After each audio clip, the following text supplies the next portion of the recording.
Thank you very much, Jennifer. Honorable Prime Minister, Secretary General, Excellencies, ladies and gentlemen, good morning or good afternoon, everyone from headquarters, ITU headquarters here in Geneva. It's my great pleasure to be part of this launch event of the CARICOM Digital Skills Task Force, and let me congratulate CARICOM for taking this important step forward towards strengthening digital skills in the region. At the start of the event, I would like to put the topic of digital skills in the broader context of development, in particular, in light of the past year and the pandemic, and complementing what the Secretary General also raised in a few of her remarks. Next slide, please. So let's look at COVID-19. If there is one aspect that clearly came out during the pandemic, it's the importance of good internet connectivity and the fact that many people don't have it and were put at a disadvantage because so many activities were moved online.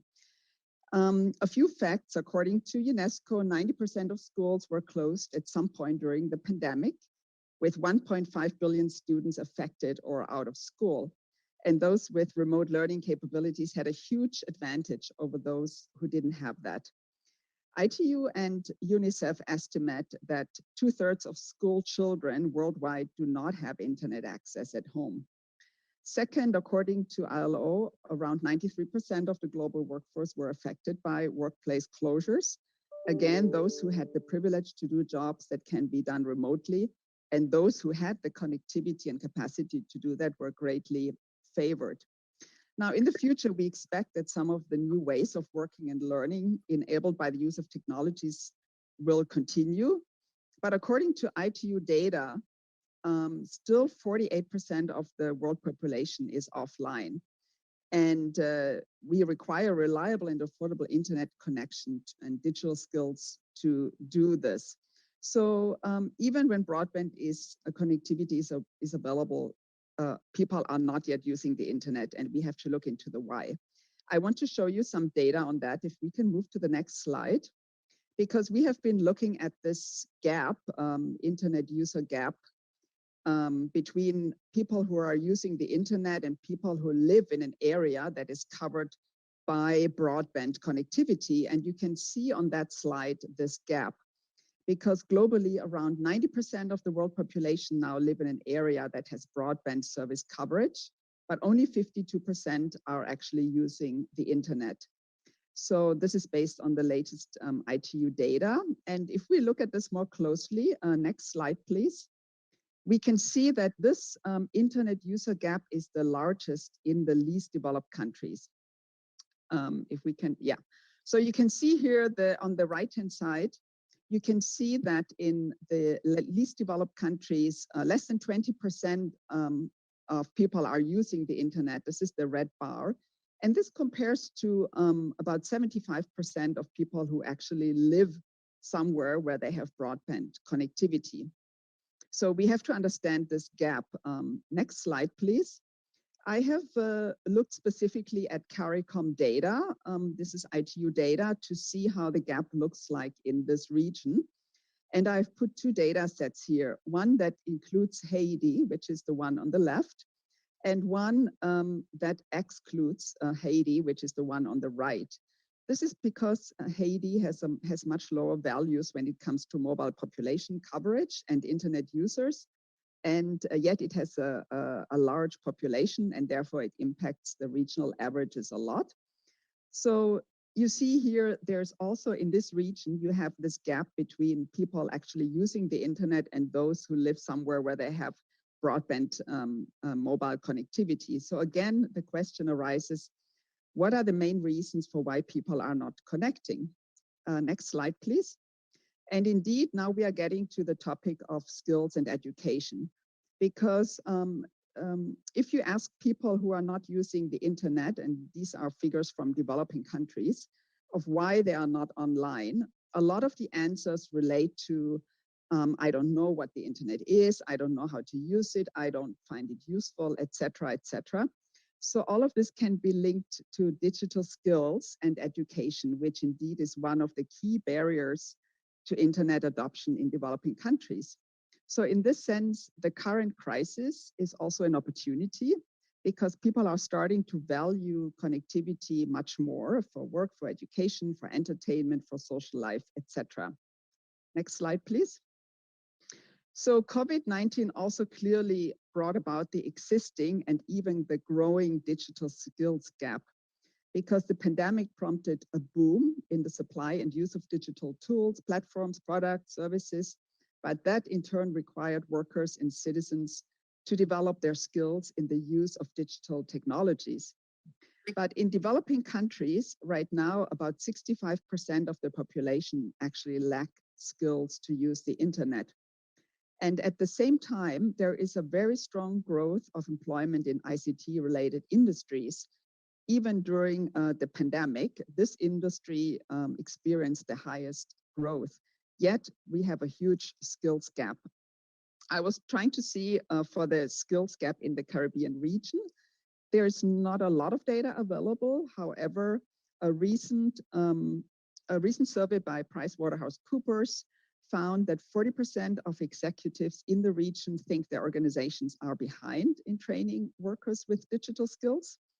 I also checked on the official statistics that we have in ITU and digital skills. There's not a lot available for countries here, but for example, in Jamaica, the people reported that around 50% of individuals have basic skills, 66% intermediate skills, and none actually reported to having advanced skills or online safety skills. And finally, if we look at households that have computers at home, this is also very important because if you want to foster and strengthen digital skills, training and online learning, and you have no computers at home, this is also a challenge. And in this region, we have between 11 and 38% in countries where data are available of households with computers. So next slide, please. Digital skills gaps exist at all levels.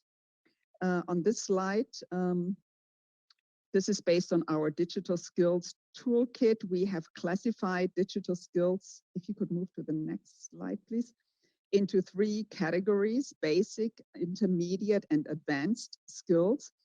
And indeed, the gaps exist at all levels. So in the work that you are going to address in your digital skills task force, you will also need to look at the different types of digital skills and how to address them best and look at the whole range of the spectrum.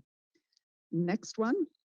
So before closing, let me make 4 concluding remarks on this topic. First of all, if we look at the post-pandemic scenario, we can be sure that the acceleration of the digital transition will continue, and with it also the demand for a digitally skilled population and workforce. Also, we can definitely link digital inclusion to both digital access and digital skills. So policies that address digital inclusion also need to be addressing these 2 policy aspects in combination. This is very important. Finally, digital skills strategies and policies, they need to be based on solid methodological approaches. It's very important to do thorough assessments and systematic analysis. This will require data collection, stock taking, etc. I was very happy to hear that CARICOM is actually embarking on a gap analysis next year. And these kind of findings will be very important to feed into the future work of the task force. Finally, digital skills frameworks. There's quite a few frameworks out there. It's important to develop those frameworks as part of the digital transformation strategy. And next slide, please. In ITU, we have a couple of tools we can offer to you also in this process. Our digital skills toolkit is specifically designed for policymakers who are embarking on developing digital skills strategies. And our digital skills assessment guidebook, which came out last year, helps policymakers to carry out assessments to identify gaps, to identify the demand and supply when it comes to digital skills, and how to predict for the future. Next slide, please. Final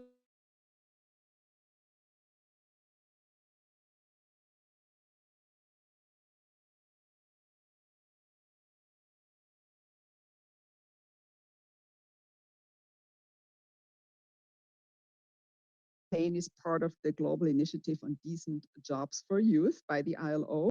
And the aim of the campaign is precisely to address the skills gap by encouraging partners to make commitments to invest in digital skills development for young people. The aim is to equip 25 million young people with job-ready digital skills by 2025. With this, I thank you very much for your attention.